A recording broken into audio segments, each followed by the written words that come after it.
The most obsolete idea is go to school, get a job, work hard, save money, get out of debt, and invest for the long term in the stock market. See, why would you save money when they're printing trillions of dollars? The gap between the 1% and 99% is massive. You see, it's not just money. You have to step back and look at the bigger picture. So what do you do? In every one of us is a poor person. There's still a poor person inside me. There's also a middle class person, and the middle class person wants security. They want that steady paycheck. And there's a rich person. And they're all inside of us, except that it's not taught. You're taught to go to school, get a job, and get a paycheck. You're not taught to how to get rich. If you read Rich Dad, Poor Dad, my rich dad refused to pay me. He said the paycheck was one of the most damaging things you could take in your life. He says the moment you take a paycheck, you're an employee, and that's the mindset. So my rich dad never paid me. He drove my poor dad, government employee, nuts. You gotta pay people, you gotta pay people. And Rich Dad was not saying that the paycheck was bad. He says he didn't want to be a slave to money. So as an entrepreneur, if Rich Dad folded, I just started another company. I don't need a paycheck. I don't need anybody to take care of me. If my government doesn't like me, I move to another country because they need entrepreneurs there. So the entrepreneur is not so much the business. The entrepreneur is really the mindset and the skill sets and the different set of rules. You see, I don't operate, small business does not operate in the same rules as big business. Entrepreneur is a mindset first, a skill set, and rules. And depending upon whether you're an employee or a small business, the rules are different. The mindsets are different. The skill sets are different. If you could say one thing to somebody who's never been an entrepreneur and they're thinking about making the leap of faith into becoming an entrepreneur, what could you tell them? Well, I'll just tell them the same thing that happened to me. My last paycheck, I still remember it clearly. It was one of the worst and the best days of my life. And I was in Puerto Rico. I was working for Xerox, and my boss gave me my last. It wasn't a paycheck; it was a bonus check. I think it was about $30,000, taxable. It's the only problem with that. So I got this check, and I went, "Holy mackerel!" You know what I mean? So I was excited, but I was also disturbed. And so this other guy comes up to me. His name was John, and John says to me, he says, "You're going to be back." I said, "Why?" He says, "Because you're going to fail." I looked at him and said, "Look." Few expletive words, because that's what he did. He left Xerox, failed, and he came back. And I said, "Look, you failed and you came back, but I'm going to fail and I'm never coming back." And that's the attitude. Do you know what I mean? If you say, "Well, if I fail, I'll go back to mommy and daddy," then that's what you'll do. So if you fail, that's when I became an entrepreneur, because I had no money. I had no money for years. I didn't have a paycheck. But that's what my rich dad encouraged me to do. He says, when you don't have this paycheck, you get hungrier, smarter, and it's a test of your character. Will you become a crook? Will you become dishonest? Will you cheat and steal? Or will you become a better human being? So really, that's the benefit of becoming an entrepreneur, is you really find out who you are when you don't have anything. So you always have to look at the big picture. Too many people look at, well, what's going to happen to me? When you look at the big picture, you're also going to know that when something bad happens, something good's going to happen. But you got to prepare for whatever is coming. If you think next 20 years will be like the last 20 years, you're going to get creamed. When you and I go to the supermarket and we buy a carton of milk, we always check for the expiration date. But most people do not check for the expiration date on their brains. Instead of get out of debt, I get into debt. I just refinanced $300 million in debt. I went from 5% to 2.5% interest. I made a fortune. Every month, more money comes in because my cost of money has gone down. So while some financial experts are saying get out of debt, I'm saying learn how to use debt. See, when I came back from in Vietnam in January of '73, the first thing my rich dad said to me was go to school to learn how to invest in real estate. It wasn't real estate, it was how to use debt and taxes. Debt and taxes make the rich richer. Debt and taxes make the poor, middle class, poor. So all the rich guys who are doctors and lawyers or, those guys, they're getting creamed. And they don't know why. Doctors are getting creamed. Oh yeah, they're making more money, but the take home is less. Sure. My doctor just yelled at me. He's happy. He says, "Oh, guess what? I finally made $1 million." And I said, "Yeah, this was just 3 weeks ago." And so I said, "Yeah, well, how much you pay in tax?" He says, $750,000 in taxes. So his net was about $400,000. That's not bad.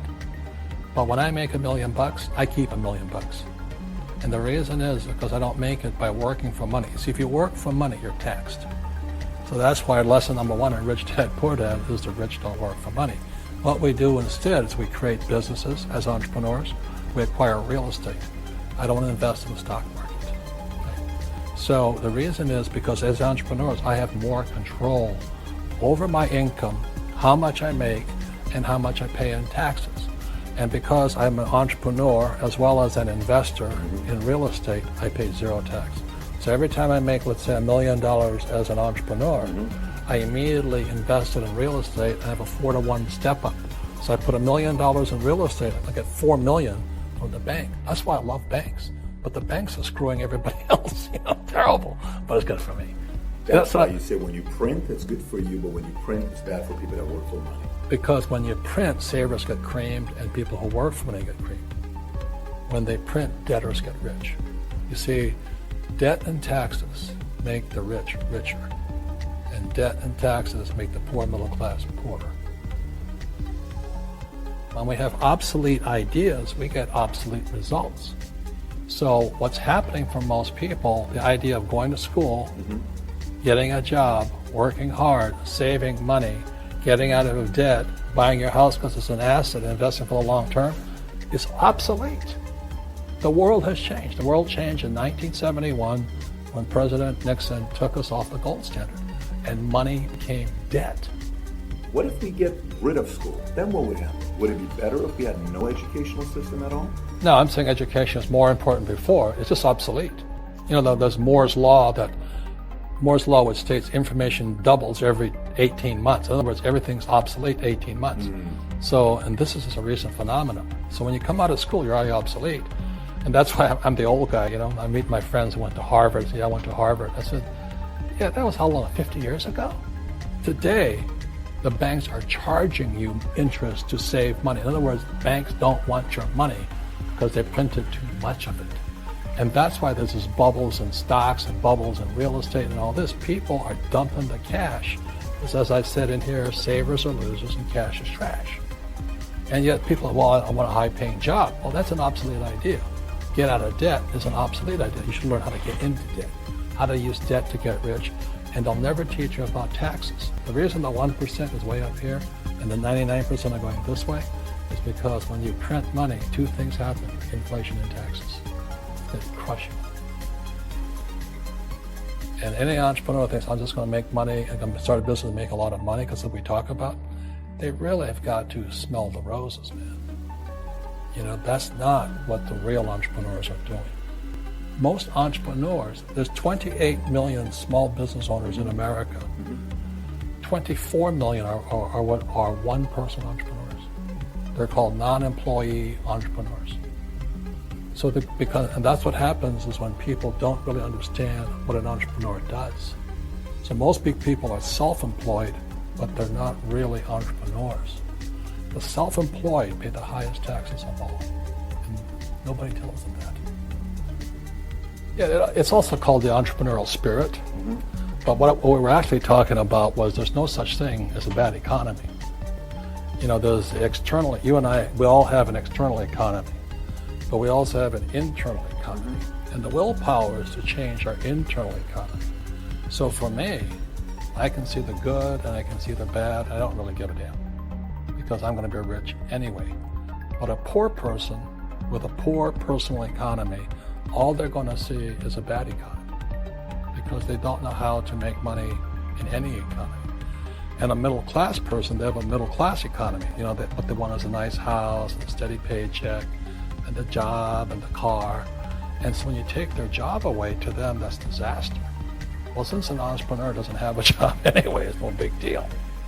So all I'm saying to people is what Bucky Fuller taught me, There's always two sides, you know what I mean? Unity is plural, at minimum two. So if you think the economy is bad, it's because your economy is bad. If you think that steady, employment is important, then you'll see an economy without jobs. Your economy versus the external economy. Where you control versus where you can't control. I can control. Yeah, it's called an internal focus versus an external focus. So the real entrepreneur has an internal focus. That if they fall down, they say, "Oh, this is good, because I'm going to go up higher." The average person will fall down and say, "Oh, I'm going to take some Prozac," or somebody has a mistake. "Oh, the mistakes don't matter." Well, mistakes matter. It means you didn't know something. But a real entrepreneur, whether they fall down, they always can go up. They can stand back up and go higher. And no matter what happens to them, they get stronger and better and smarter and happier. But a person with a weak internal mindset is that they're so afraid of what happens, it generally happens. Like, people who are afraid of losing their jobs, they generally lose their jobs. You know what I mean? Yeah. So everything you can comes through you. Yeah, so the entrepreneur first job is control inside here, not outside there. The moment you take that paycheck, you're an employee. You've got to be stronger than that. It's about inside control.